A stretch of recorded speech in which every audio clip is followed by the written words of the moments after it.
الأهلي المصري أو نادي القرن كما يلقب هو عملاق كرة القدم في مصر وإفريقيا.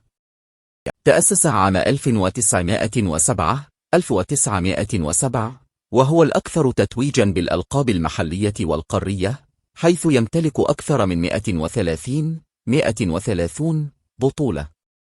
يمتلك قاعدة جماهيرية ضخمة تقدر بالملايين، وشعار النادي هو النسر.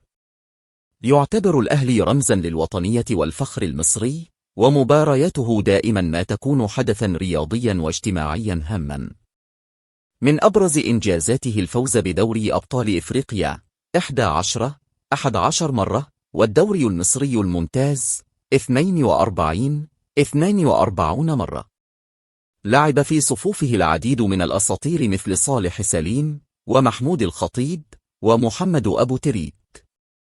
الأهلي ليس مجرد فريق كرة قدم، بل هو مؤسسة رياضية واجتماعية لها تاريخ طويل وعريق، ولا يزال ينافس بقوة على كل البطولات التي يشارك فيها.